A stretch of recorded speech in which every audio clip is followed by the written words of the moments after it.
Modern Real Estate Practice, page 447. Math FAQs Introduction.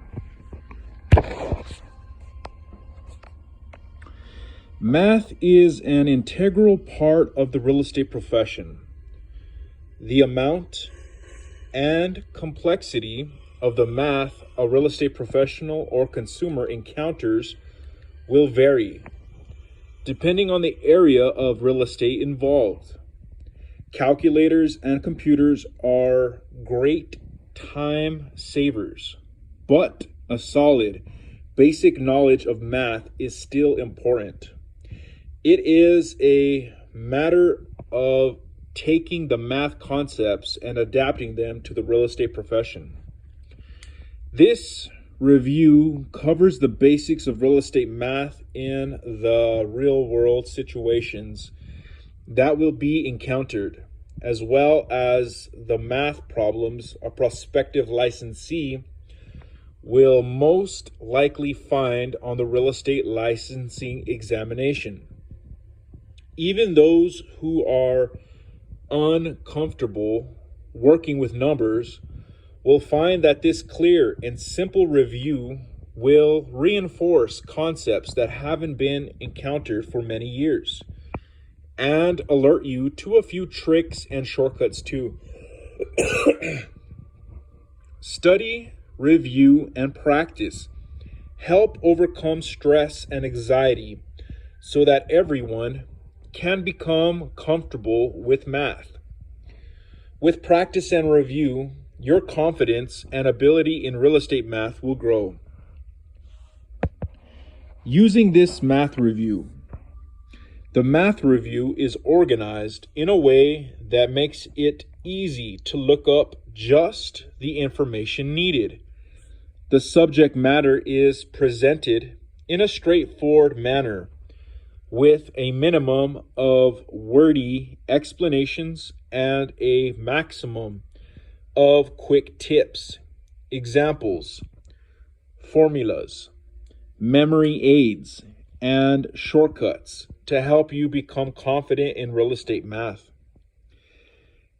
Divided into sections, the review is divided into the following 5 general subject areas. 1. Calculators. 2. Measurement. 3. Fractions. 4. Percentages. 5. Proration. Within each general subject heading are a series of frequently asked questions, FAQs, and brief, clear explanations. The math FAQs provide a good general review of real estate math principles, but can also be used for a last-minute review of difficult issues, or even as a reference in daily real estate practice.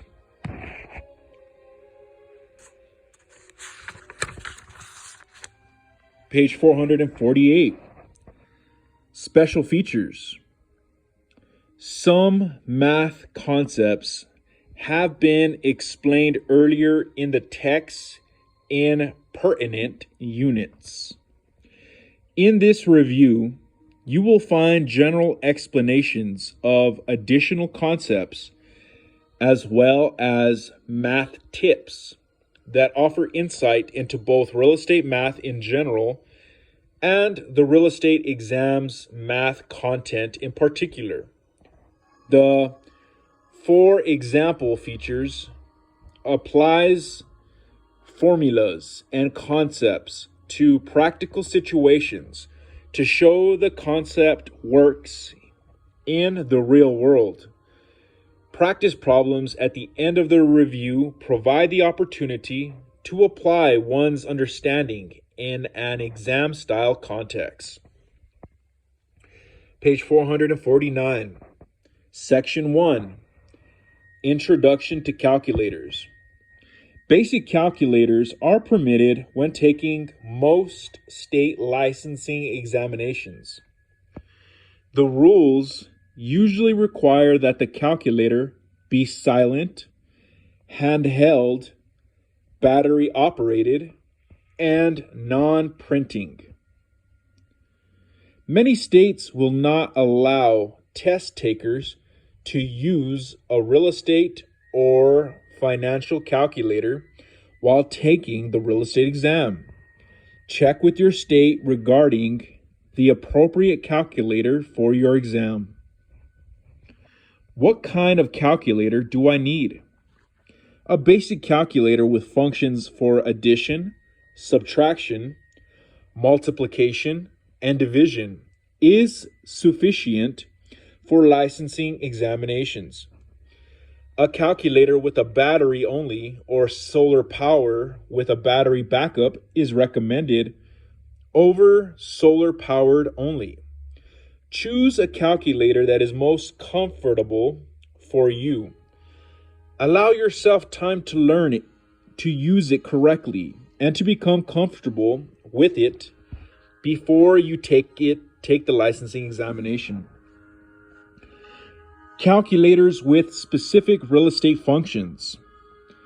Many business or financial calculators have additional functions that are very beneficial to the real estate professional.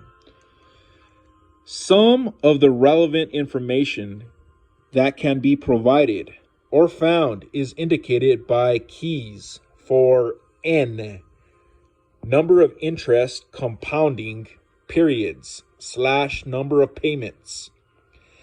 I, interest rate per period. PV, present value of money / loan. PMT, amount of payment. And FV, future value of money. Business or financial calculators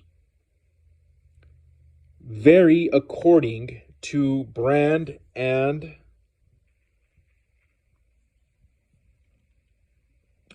/ or model. Therefore, the user's manual should always be followed to use the calculator properly. For example, some calculators indicate term instead of N.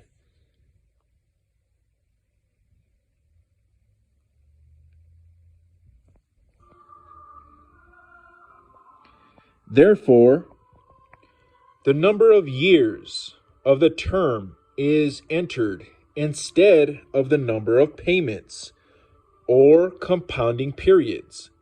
Some have loan instead of PV. Some instruct the user to enter the interest rate as an annual rate instead of a monthly rate.